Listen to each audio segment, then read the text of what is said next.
G'day and welcome to another episode of Kiwi Car Life, and this is a 1999 Toyota Celica with a 1.8 litre 2ZZ GE engine under the bonnet.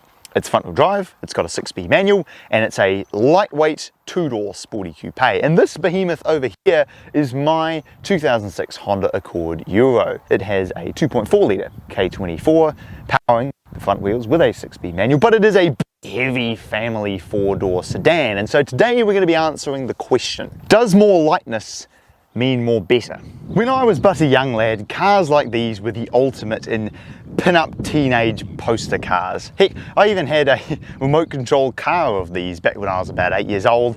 And then when I turned 10, I got Need for Speed Pro Street, and this was one of the first cars that I ever raced in that game. And so for that reason, this shaped Celica has a lot of sort of meaning to me.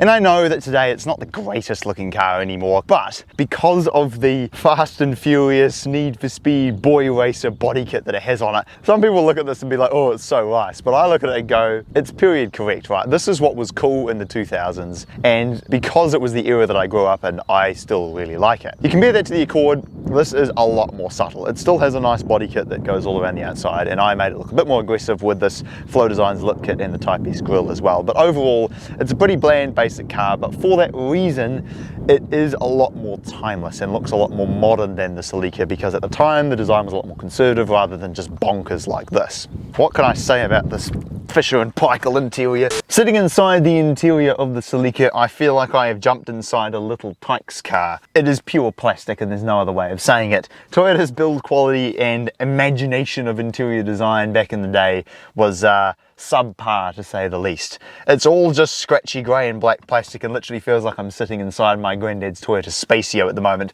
that's been squashed in a vice. But there are some good points. The seats are nice and comfortable and you sit really, really low in the car, and the steering wheel feels really good as well. And the gauges are one of my favourite parts about this car. I still wish they put the tachometer in the middle, but looking down and seeing a nearly 8,000 RPM red line is just fantastic. And the little gauges that it has off to the side as well are quite cool, very period correct. Everyone loved to have those little LCD screens like a Casio watch. But the best part about it, it's got 3 pedals and a 6-speed manual transmission, which is marvellous.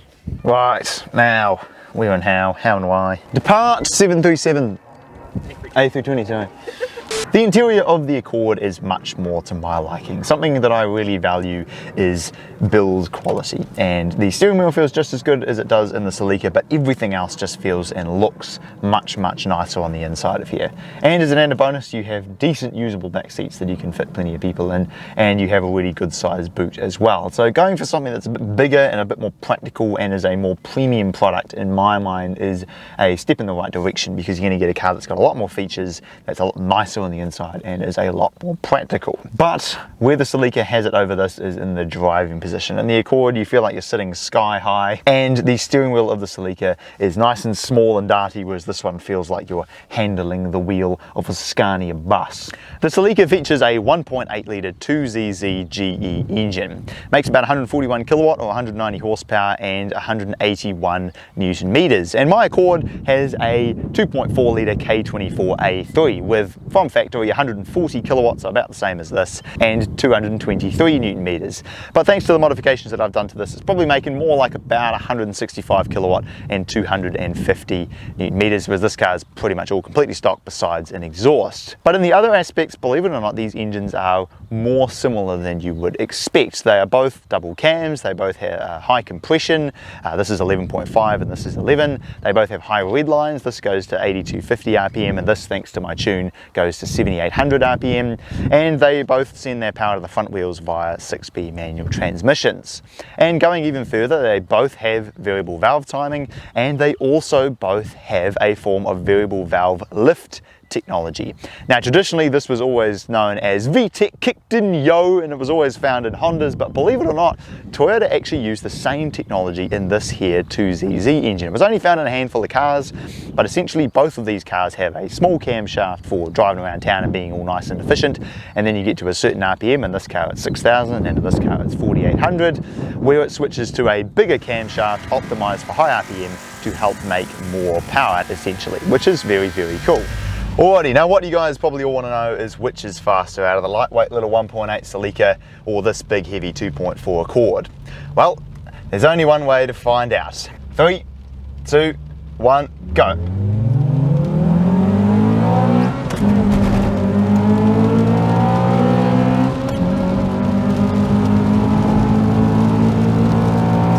Well, there we go. I think the Celica surprisingly had the initial jump, but then the Accord just managed to come back. 3, 2, 1, go.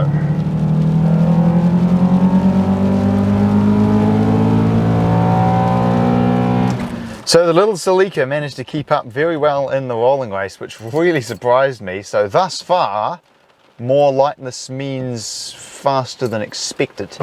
But how does it drive? On first impressions, it's actually a surprisingly comfortable car. The steering is really nice, the seats are comfy, the suspension's comfortable.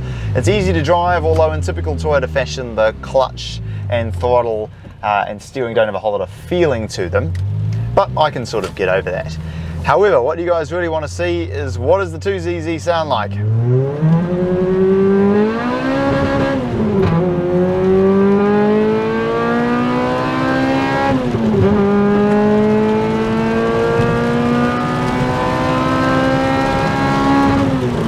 For 1.8, that is beyond belief.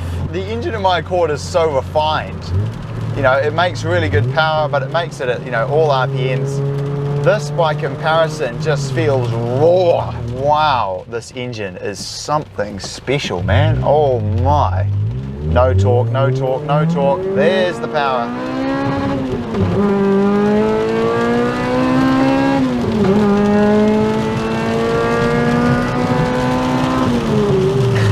And what's even more funny about it though, you feel like you're going so fast and you look down and you're like, oh, is that all?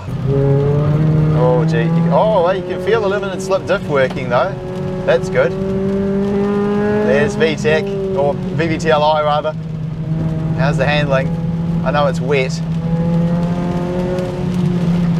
I'm just not, the front end is not confidence inspiring. That's my only thing. With my Accord, I know what it's doing with this.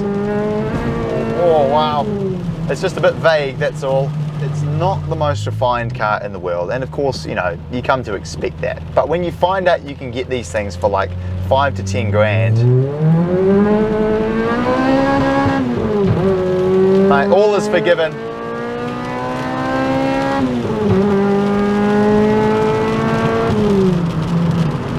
That is one of the best engines of all time. Right, well, in complete contrast to the conditions we have with the Celica, it's currently 25 degrees out. The road is literally melting before my eyes and I'm absolutely sweating bullets. But we're out here to answer the question, Celica versus Accord. And look, there's no comparison, right? This Accord looks just as good, handles just as well, but it has comfortable seating for 5. The interior build quality is far superior. It's got way more features on the inside of here. The engine makes more torque, more power.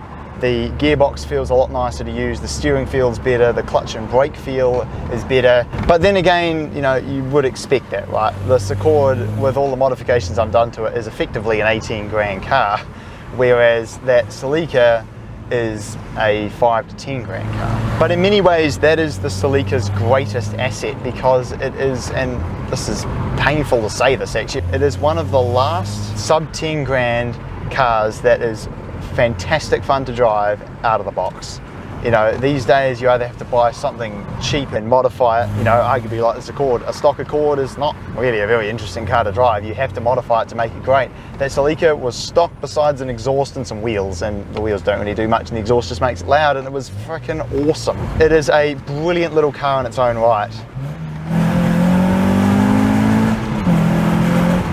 But I have to admit though, this Accord is still a glorious, glorious car, and if it was me, mate, I'd be going out and spending the same money as one of those Celicas and then top an extra couple grand on it for a few mods on one of these, like the headers, reflash, and maybe some lowering springs as well, and it'll be every bit as good as that Celica, but better in all the ways that you want. So, Celica versus Accord, the Accord wins.